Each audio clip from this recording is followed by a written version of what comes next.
Now, we price our pigs over 4,000. And we did the number based on 7, basically. All right? Because I'm going to show you how to get an extra, I could show you how to get an extra parity in 2 years. We should be shooting not for 2 parities a year, but for 2.5 parities a year. So you should get an extra parity in 2 years. You get 5 in 2, not 4 in 2. That's almost like free money again. Your cell maintenance costs, have they gone up? No. In that 2 years, she's eating the same amount, taking the same amount of labor, same amount of care. Right? So this is how we take away. We breed our pigs too small. Your pig should weigh at least, we use 125 and other people use 125, but this particular source is from PIC, So and Guild Management Guidelines, put out by PIC, one of the most respected breeders in all of the world. This is what they say. Your gilt should weigh at least 136 kg before you breed her. That way her bone structure and her reproductive system is fully mature and she has enough weight on her to farrow properly. Are you with me? She should get there in 7 to 8 months.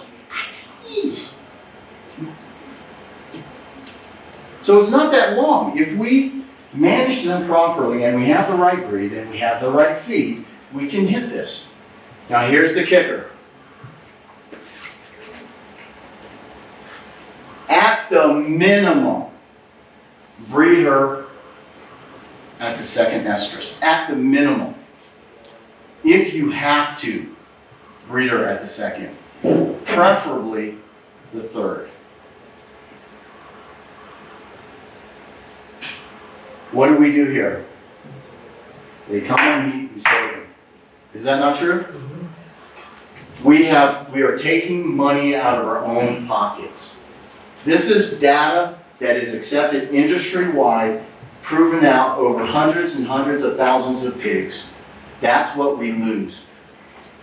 You breed early, and if you take this pig all the way to market, or she becomes a sow, that means you're building a breed farm, you have one less gilt to breed. You have one less gilt to sell as a wiener. And if it's a barrel and it's a meat pig, and you own a restaurant, hi, that's a lot of money, isn't it? That we're just leaving on the table because we didn't know. Right? That right there is worth the price of the time and your registration. We want us to succeed. Are we doing it perfect? No. No, we're not doing it perfect.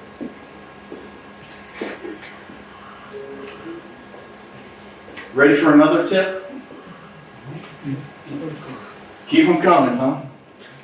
Let's see what else we got here. Oh, this is a good one. This one hurts. What's a pig cycle? Normal pig cycle. 21 days, right? Between 18 and 22 is the technical answer, but mostly 21 days. If you do not understand heat and the signs, and I've been looking and studying this not very long, and I just found this picture. Just found it. I was so excited when I saw this because there's behaviors that if you watch your herd, you will see. But if you miss a heat cycle, you're affecting your cash flow. Okay? So let's say you have a litter of 10 and you are going to profit 10,000. Well, you put your 10,000, times 10, you put your 100,000 Kenyan shillings payday for that litter back for another month. Would you rather have, if I told you you're going to get 100,000, you're going to get it either today or you're going to get it next month? Which one do you want? I want it today. But your real cost is you missed the heat, so you need to feed that pig for another month. Okay? Now, they don't all take. All right? That's not what I'm talking about. I'm talking about we had bad management or we had bad breed. It's very difficult for us to tell when our pigs are on heat. They do not stand. So half of them don't stand very well. Okay? So here's another tip. Jumping and mounting occurs again when they're coming off of heat. So you may see them jumping because you weren't paying attention and you're thinking, oh, they're coming to heat. And you order some semen and you realize their jumping was that they were coming off heat. You just wasted your time and you wasted 3,500 now from the people that are not doing it legally? 2,500. When do most pigs, most gilts and sows come on heat? Do you know? From your experience, do you know?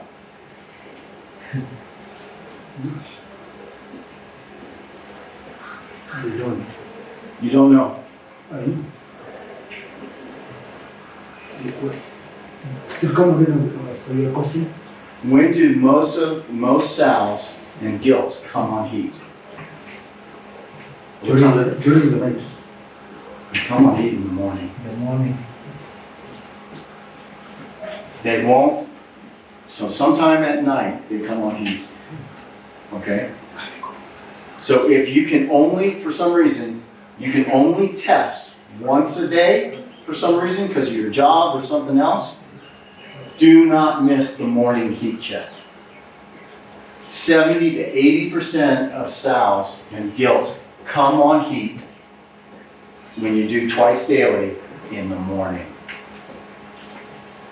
Okay?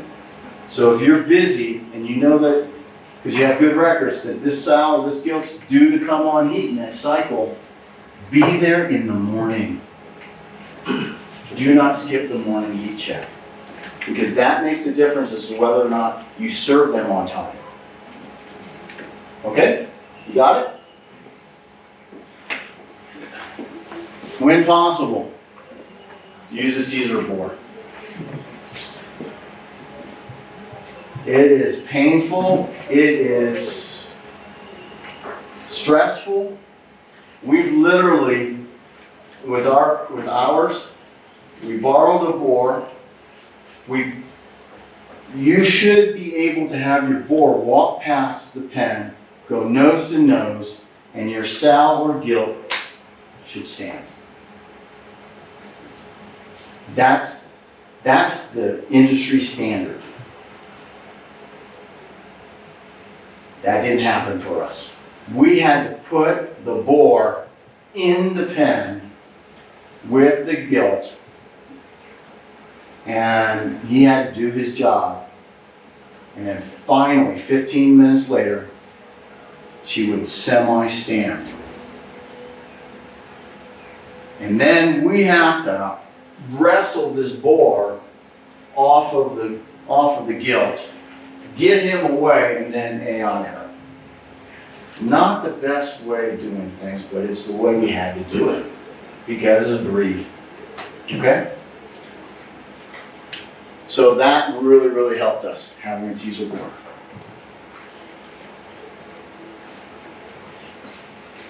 Like I was telling you,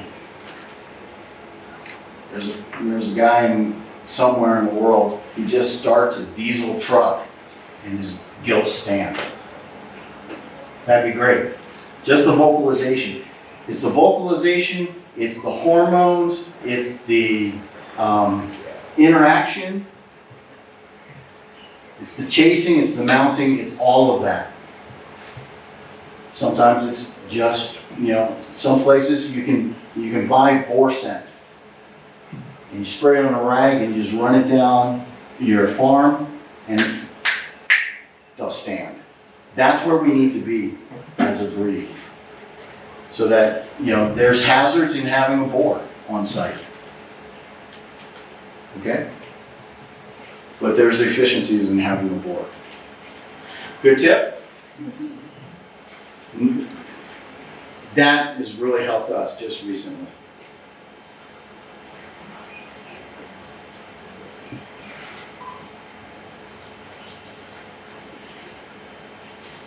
Have you ever heard of a thermal neutral zone? Did you know that if these are for larger pigs, okay, you need to keep the pig between 58 and 69. So your pigs that weigh about 50 kgs and above, that's their temperature zone. If they are hotter, they stop eating. What is the job of the eaters? Remember, we have moms, dads, and eaters. Those are our money makers. If your eater stops eating, what does that mean? Your costs are going up. All right? So keep your big pigs cool. So, shade, airflow. Whenever you provide airflow, provide it across the pig, not on the pig. The pig needs a way to escape. Pigs do not have sweat glands. So you need to provide an environment where you're blowing, if you have to blow air, move air, it moves across the pig, not on the pig. All right? This would be great like on the coast, where it gets really, really hot. And especially if you have a borehole where your water costs are just sunk costs, is the capital cost that you amortize over the life of your farm operation, so your water doesn't really cost you anything, it costs you electricity to pump it out of the ground and put it in the tank. Mist. Find out where the air is coming from. So if the air is coming from here and going this direction, put the mist over here.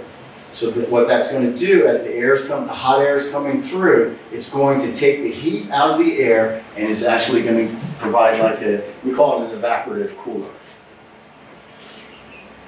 If you have the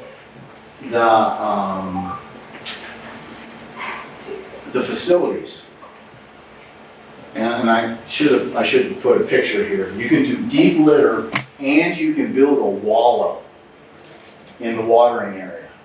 Just 6 inches of water, and you build a wallow area so that when it gets hot, the pigs go swimming.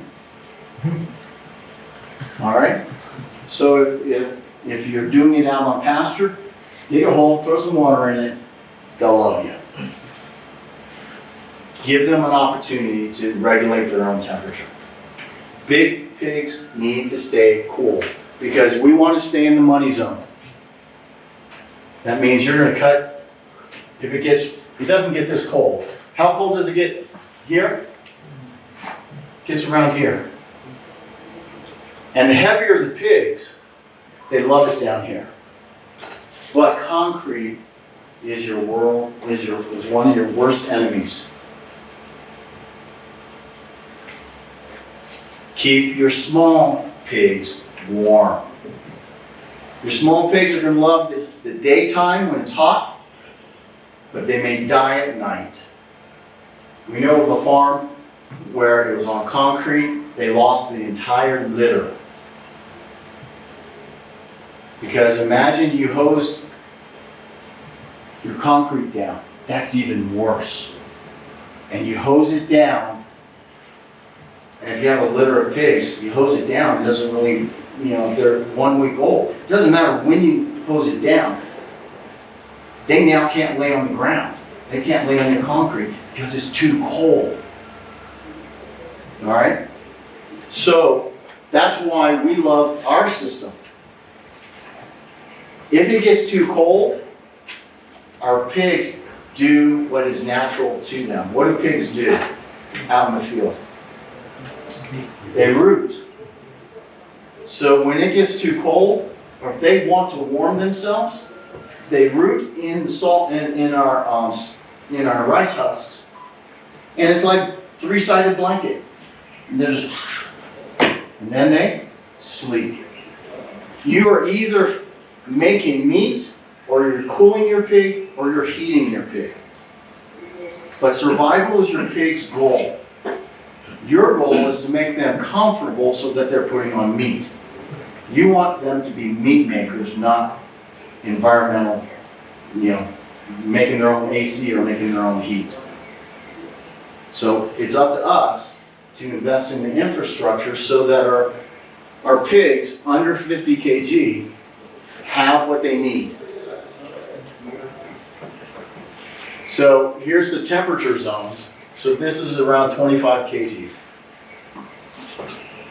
So what we recommend is that whenever you are farrowing, get sawdust, hay, rice husks, and put it in your pen. At the very least, you have an escape area. And Mr. John has, he's got a separate area for his creche. Put sawdust or wood chips or hay or straw or rice husk. Put something in there that they can be a blanket and give them protection against the concrete. Concrete is going to get to about 13, 14 C. All right, at night. And it's going, because it's a big thermal heat sink, it's going to stay cool for a long time. So that's bad for the piglets. It's great for the mamas. Mamas love it. All right? When they're just born, if we can, have a heat lamp, an incandescent heat lamp. And the pigs will tell you whether or not the lamp is too close. So if the lamp is here and the piglets are here, you raise the lamp. The piglets are saying it's too hot right here. If the piglets are right underneath it, then you probably have the right height.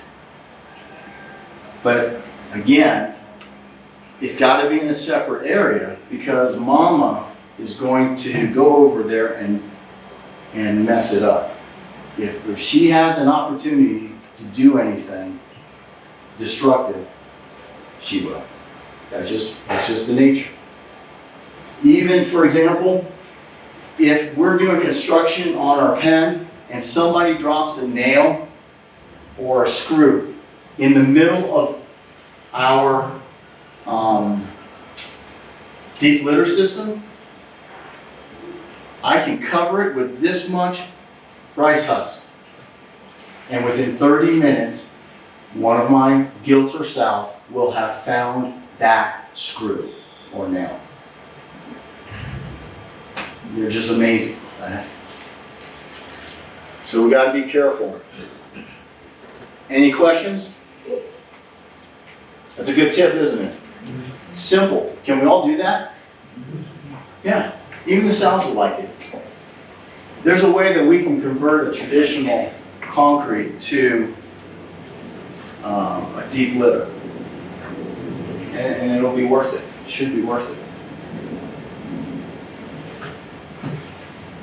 Little pigs warm, big pigs cool.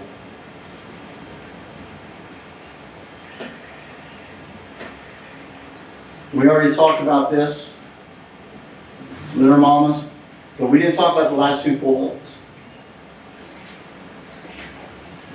If they're not a good worker on your farm, they're going to end up as meat anyway. So just their bad day just comes sooner. If you have a mama that only is giving you 6 piglets and all 6 survive, that's not good enough. Because your pig cost per piglet went up because your sow costs are still the same. It's going to cost you around $1,500 to $2,000 per piglet with your sow costs. Are you with me? You just have to trust me on those numbers. So if she's not giving you a good number weaned, she has to go to the meat market.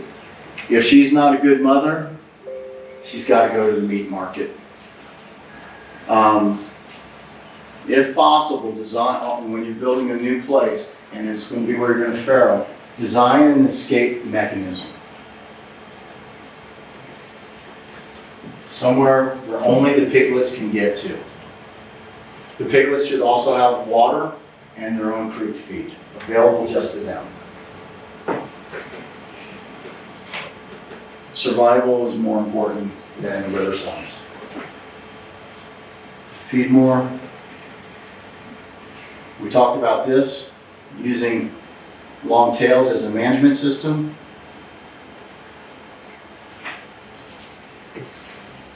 These are some skills that, the more skills that you can do in-house, the less money you have to spend for an expert to come in and teach you, expert to come in and do.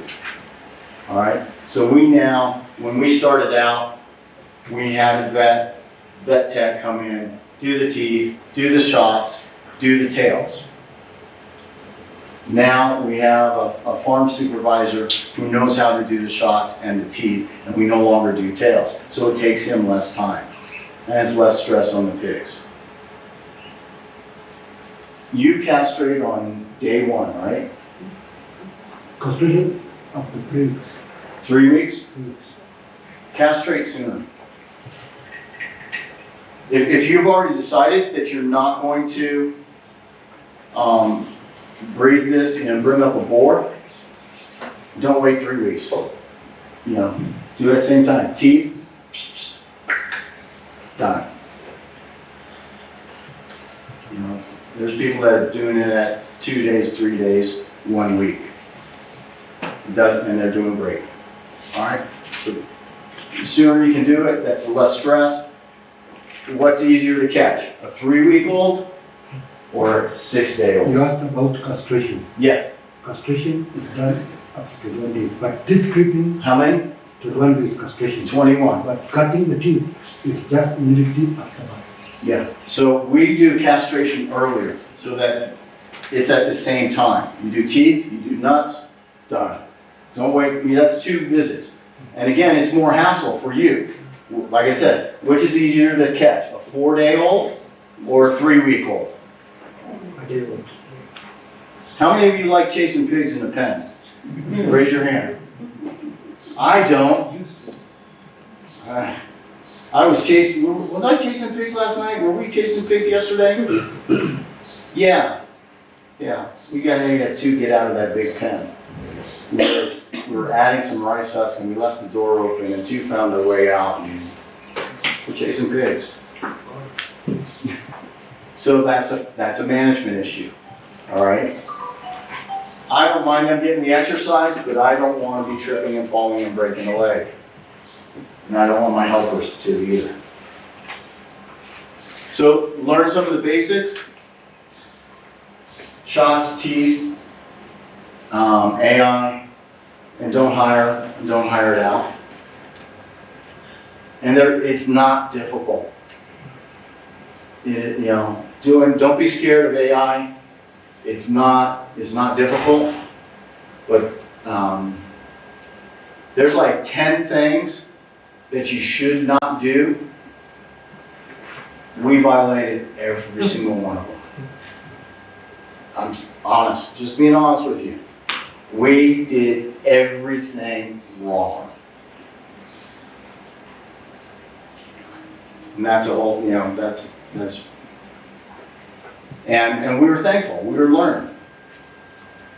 We did a batch of AI with local before we imported the AI, okay? Because that cost us a lot of money. just be honest. But it's our investment into our business and our investment into Kenya. We believe in pig farming. We're willing to put out the money to improve all of our, because if your boat rises, and this is one of the things that frustrated us, and which is why we went direct to our customers, is because we spend a lot of money into our pork, and then it gets mixed with the village or the city pig that's eating trash and garbage all day long. That's not fair, is it? And I get paid for the person who's feeding them waste and rubbish. I get paid at that level. We put more value into our pigs than that. So we saw that and we said, you know what? They're not going to get high quality pork. They don't even appreciate the high quality pork that we were providing because they don't care. They're just, pork is pork to them. Pork is not pork. And if we do a good job, if they get pork that's good from you, they get pork that's good from you in a year, less than a year. How many? If they get pork that's quality pork, that's juicy, tender, and tasty from all of us here, they're going to be wanting more pork. Not only from you, but they serve it, let's say at Christmas, and somebody doesn't really necessarily, well, I don't necessarily like pork, but then they have one of our pork chops or one of our, pork fry or whatever, and they're like, wow, I never knew pork could be this good. Then when they go back to wherever they are after being in this region, what are they going to do? They're going to buy pork, right? So they may not buy my pork, they might buy your pork or your pork, and vice versa. That's why it's important that we all do a better job, right? We need to do a better job. Believe me, we made a lot of mistakes. And a lot of these tips are from us not doing it right. Okay? So this is our lessons learned as well as other things that we've implemented on our farm and things that we're working towards. All right? That's about it as far as tips. There's more. We have, like I said, the 10 things that we did wrong. We now have it in our procedure. This is what we do for our AI. This is how we handle it. This is how we inseminate. This is, and there's still some things that we should do. We visited Mr. John's farm just a few days ago, and he told us some things. Do you mind if I share that tip about the boar? So when you inseminate, bring the boar back around cycle time.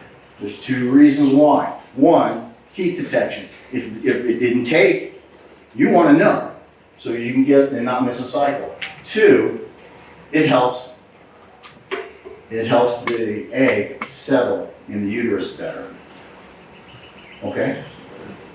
Now I didn't have time to put that tip on there. But that's something that we learn. So we're always learning. We should always be learning. And I want to commend each and every one of you for taking the time to learn and to grow your business because if you do well, the whole industry is going to do well, and we'll do better. So, going back to our mission, growing our agricultural capacity. The other reason why we did this is because we have things to sell. Just be blunt, okay? You saw that barn full of, the pen full of, at that time, those are boars. We have not castrated them. And this is cutting time. Okay? So what I mean by that is, between now, we've got to give enough time to get the boar taint out of our meat. If we're not going to sell these. But we left them intact because of their genetics. They are half purebred. So we have that. We have 2 half Duroc boars. These guys are gorgeous. Okay, absolutely beautiful. We could have sold them 3 times over already, but we needed them as teaser boars, and they're going to be coming available in a couple of months after their work on our farm is done. So we have that. We have 5 bred. So when you go back to this slide here, we've done this, we've done this, we've done this, we've done this, and we're working on this, and we're not, at this point in time, that's a future goal of ours, is that we'll have semen, but that's a couple years away. Our breeding stock, we're calling it Kensher, and the reason is we're designing a breed specifically to thrive here. Have any of you seen, that's where I was going with the 8-story pig farm in China? Do you think that the breed that has been designed for a 10,000 pig farm will thrive in a farm here in Kenya? No. They have air conditioning and heating. So you remember the thermal neutral zone? They have it. They manage the feeds properly. They have the best feeds in the world. Do we have the best feeds? No. Do we temperature control our pig pens? No. Do we have the best breeds? No. They have hybrids and breeding stock that is the best. Okay? We don't have any of that, right? So they're breeding for an environment that most of us will never put forth. Are you with me? Where you herd literally 1,000 pigs into a barn. They come in at about 10 kgs and they leave out the back door at 115, 125 in less than 6 months. They have food 24/7.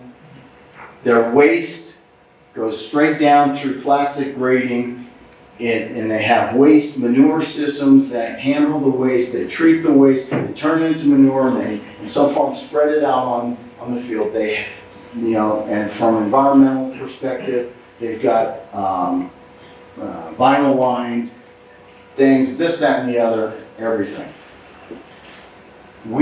That's what these breeds that we can import from Ireland, South Africa, Switzerland, like we are, US, etc. That's what they're designed for.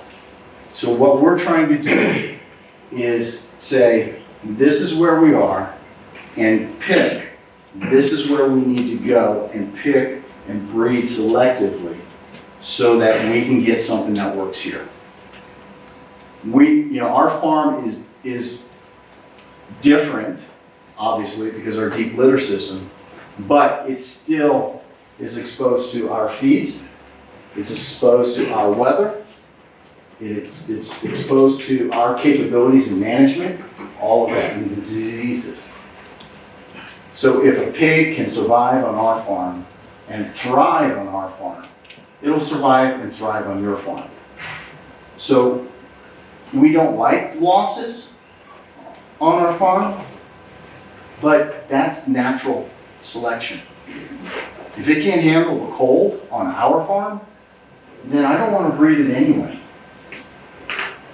If it doesn't grow fast, well, we made this mistake. Once a runt, always a runt. You know what a runt is? Okay, it's that small one in that litter. If it starts out as a runt, and it's always going to be a runt. We had one, Grace. Not Grace, but we had a couple. They never caught up.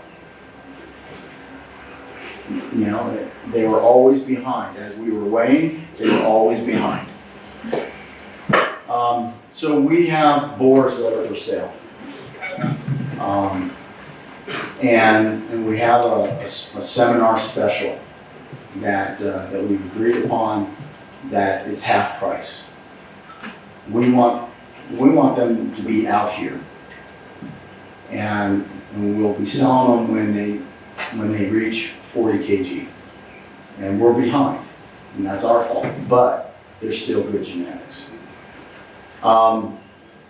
We have bred gilts, we don't have any weaners. That's what we have to offer. And we also do consultation. So if any of that interests you, let us know. Let us know right away so that we don't, so we're cutting this week. We're castrating this week. We're gonna save a couple of boars that we're gonna grow up in-house to replace the boars that we're selling, the direct boars that we're selling. That's what we have to offer, and we'll provide some information. We'll email everybody what we're doing, what that show special is, so that you guys can make a decision. It's going to be $22,500, which is half price, and it's that plus, because we need to bring diversity back into our breed. That plus we may choose one from your litter, from that boar. So deal? You getting me? So it's the price plus a weaned pig. We may not come for it because we may not like the genetics. We'll need you to track your genetics so we can start building this database. And if you serve one that gives 16, yeah, we'll want a gilt from that one. Okay, so we can bring in diversity. Right now, remember my problem? I picked 19 from the same pen. I don't know which ones are related and which ones, so I have to assume they're all related. I know we've covered a lot just now. You are starting new. What is the best to start with? Is it some deal? Is it a small one? Do you take a gift and boy, then breed it? Is it how is it? Where do you want to go? That's why I'm asking. Is it No, I'm saying, how many pigs why do you want to do it? But I'm really asking this question. What's your business model? Where do you want to be in 2 years? Because where you want to be in 2 years tells you where you should start. So for us, if we had to do it all over again, we would have taken the same amount of money instead of investing in barrels and gilts. We would have taken the same amount of money and bought 5 bred gilts. Because it would have been less money to feed those 5 for 2 months and then the piglets. So the quickest turnaround in cash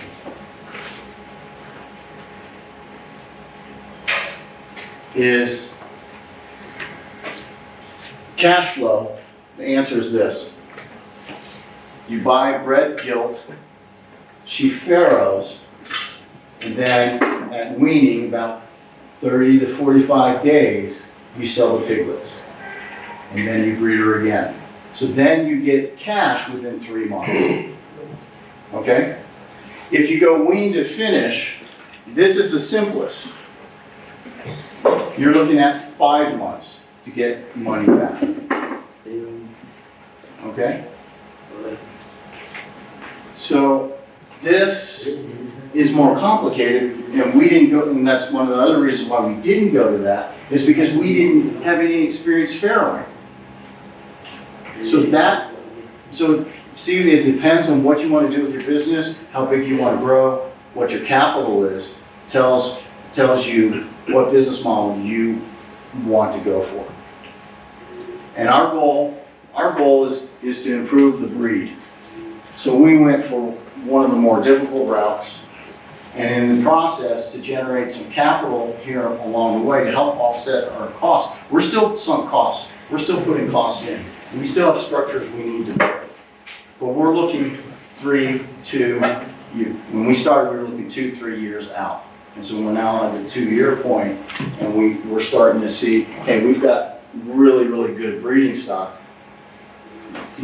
that's maternal based. So I know I haven't answered your question because I can't. But does that help? How many do you want to have? I don't know, start small.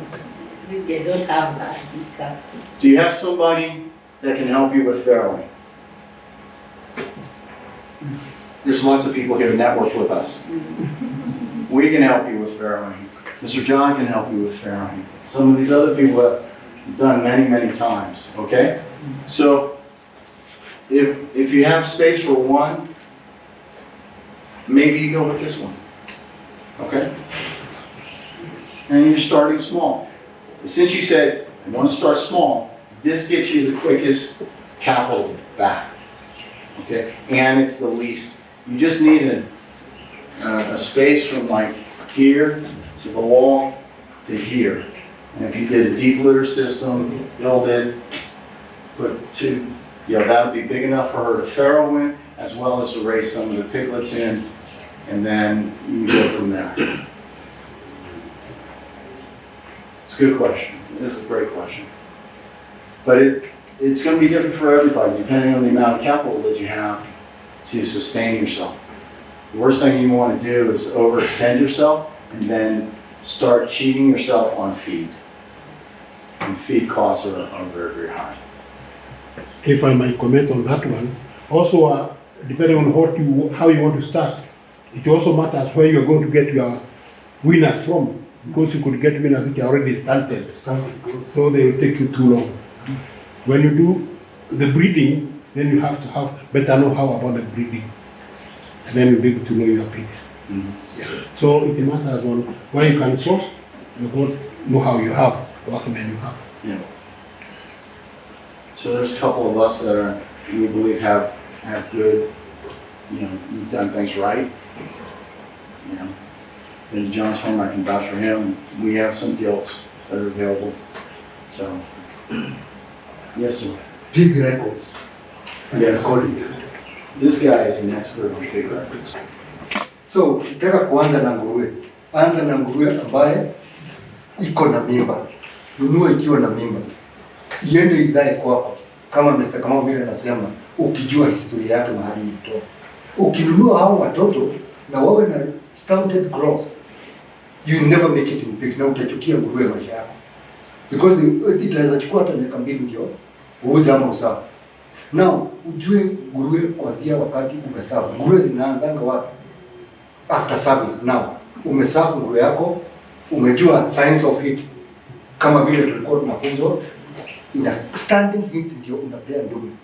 Standing heat ndio unapea, sema kama ni artificial insemination au natural one. Ukishaipea ndume, uanze kucalculate from there.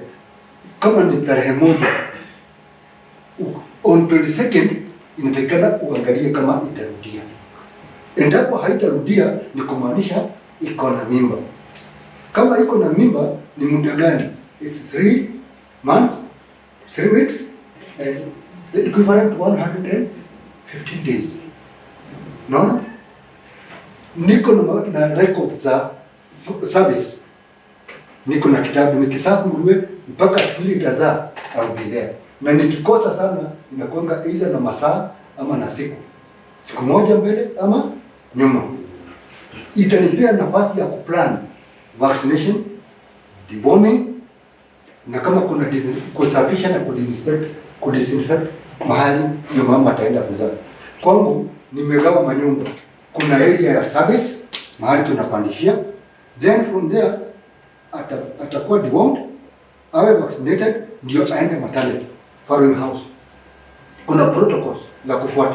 Hiyo nguruwe mpaka wakati itaanza kuzaa, what do I supposed to do? Hiyo nguruwe inakuwa restless, ina grown kidogo, ukikamua matiti yake kidogo hivi, ile protocols nikikupea ukisoma utaona ni kama mama akienda kujifungua kwa maternity binadamu, kwa sababu hata nguo ile mnaitishwa kidogo ama ile wewe mnabeba kidogo, mimi nitakuwa pale nikingojea adhari. Ikizaa nikuonyesha picha kwa simu zangu, ikizaa mimi nakuwa hapa, hiyo ni saa 6 ya usiku, saa 8 ya usiku I'll be there. Sasa ndio ikizaa ukate meno after ukuona imetoa afterbirth, ukate meno. Kama kuna docking ya mkia, mimi nadoa ninakata mkia, kwa sababu wakianza kuumana wakati mwingine sitakuwa na solution, kwa sababu feed sio mimi natengeneza. Kuna wale wanatengenezea chakula na ikikosa vitu kama trace elements inaanza kuumana, so unaondoka. So kuanzia hapo ujue nitaka iron ni siku gani, meno na mkia ni siku ya kwanza, iron baada ya siku 3, castration after 21 days. So niko na record mingi, niko na record ya service, niko na record ya farrowing. Do you have the sample records? Sorry? The sample cards? No, I don't have one. Niko na kadi kama ile ya kliniki ya wamama. Akizaa niko pande moja ninaonyesha bila alizaa. Hata muda kama alianza kuzaa saa 1:20 mpaka saa ile atamaliza. In case of any problem, nitafanya intervention. Ninaweza weka mkono na nikuje na mtoto. Kama mtoto anakuja na rivers, pengine na mgongo, kama ako na shida. Ama inazaa mwenye amekufa katikati ya hawa wenye wako hai. Ninafanya early intervention katika kungojea akufe. Kuna dawa kama oxytocin, za hormone inasaidia katika convert uterus na inatoa na kuongeza maziwa, unadunga. So ina record hizo zote. Ukiangalia kwa hiyo kadi ya nguruwe pande ya nyuma, kama ni parity 1 aliwahi kugonjeka, akizaa alipata any difficulties, any birth death, born death, any mummified, hizo zote naenda nikirecord. Hiyo amezaa mara ya kwanza. Akija kuzaa mara ya pili, kama alikuwa na shida, I know how to intervene now. Unaona? So ni mambo mingi. Kuna record ya service, kuna record ya farrowing, kuna record ya ndume, kuna record ya weighing. Hiyo zote niko nazo na ninaweka. Hata counting book niko nayo. Hata winning book na winning weight niko nazo. So wakati watoto wamezaliwa, unahesabu amezaa siku ngapi, ndume ngapi. Ukija kwangu kwa every mama kwa board, niko na board ile iko kwa farm na niko na kitabu. So record moja ikifutika niko nyingine, hata kwa computer wakati mwingine tunakuwa nazo. So wakati watoto wamezaliwa, tuseme mama amezaa watoto 12. 5 ni kiume, 7 ni kike. Ninajaribu kuangalia the biggest in that litter. One male na probably 2 females. 2 females ninaangalia nini? Number 1 tumesema mwili yake inaonekana mkubwa. Number 2 ninahesabu matiti. Line moja iwe not less than 7. So ni 7 iwe 14 ama 8 iwe 16. Maximum 14, not less than that. From there anatembea namna gani? Endapo nitakachagua nina notch masikio. That's a permanent identification. Ninaweza kufuata. Sasa hiyo nimemchagua kwa sababu ya vile nimeona. Ninamfuata mpaka akue Bacon. Bacon amefikisha miezi 5 mpaka 6. Hapo na around between 80 to 100 kilos. Ninaangalia, ninawatoa nje. Nina make sure ninaona wako walk. Unajua siku hizi showground iliisha. Hiyo kitu ilikuwa inafanyika showground. Una walk kwa corridor ama nje, unaona miguu yake ni strong, mgongo yake ni straight, arms huku, kwa sababu unataka kuzalia nguruwe ambazo zitakuwa na nyama ya nguruwe mara nyingi iko huku. So unaangalia akitembea, kama ni mama anatembea vizuri, mgongo ni mzuri, alafu barba yake, kwa sababu itakuja kuzaa. Kuna nyingine inaangalia juu, hiyo hata haikuji on hip na hakuna siku itazaa. Hakuna siku itazaa. Hata ukifanya wakati mnachinja, ukifanya kama postmortem vile inafanywa, unapata imeingia tu ndani mpaka hapa. Kitu kidogo tu. So hata hakuna siku atakuja history. So kama hao you just call them. Kama mguu umeona ametetemea ama mwahi kukojeka, unajua na hooves isiwe kama hizi vidole zangu, ama ukiangalia vidole zako haitoshani, hooves ziwe zimetoshana. Ndio akiwalk na walk logistically. Si ndio? So kuselect si ati una select saa hiyo na unasema ametoshea. It's a process. Thank you. Do you know this place?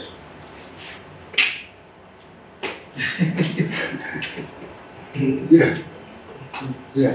So That's it. Tell them about your Sasa- value addition. ile kitu nimefanya my value addition, kuna hiyo pop 11. That's his place. Yes. That's my place. Oh. It is in bright. Tukifika tunachinja ng'ombe zetu tukipeleka pale. Hapa a kg is 700. Can you imagine? Na ninachinja almost, hata jana niliwacha kama nimechinja ndio nikaenda Kipingori ndio nimekuja leo. Good. So mkienda huko nyumbani, ukianza yako anza tu, hata kama ni hapo kwenu, try to add value to what you have. Good. Sawa? And improve your breeds. Ile tuko naye locally, they are not genetically superior than what is in the market at the moment. Kuna semen ambayo wanajai analeta. Already mimi nimefanya insemination jana na juzi kwa wanyama.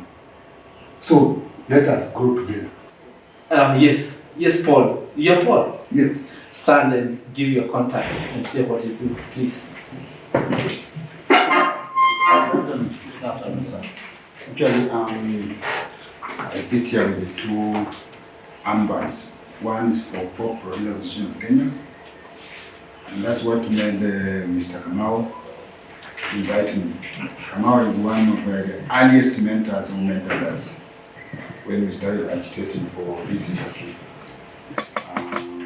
When we discovered that we needed good breeds, good feeds, better housing, and good health care. So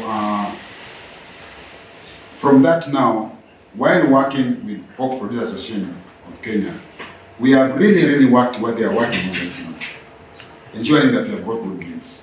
And we have gone, in fact, ours, we didn't have somebody locally. We were crossing to Uganda to a company called BFM. Bring breeds here and give it to our members. Now, when we knew now members know about breeds, some of them now go on their own and go and fix the breeds and come back. We focused on feeds at the association. So I had to go back to Uganda again, research on how Ugandans are feeding their pigs. When I bumped on this thing called concentrates. I virtually talked to all the concentrate guys while I was doing survey. But we settled at the cow dice. Here you pronounce as kujis, but in other lands it's called cow dice. Now, Koudijs.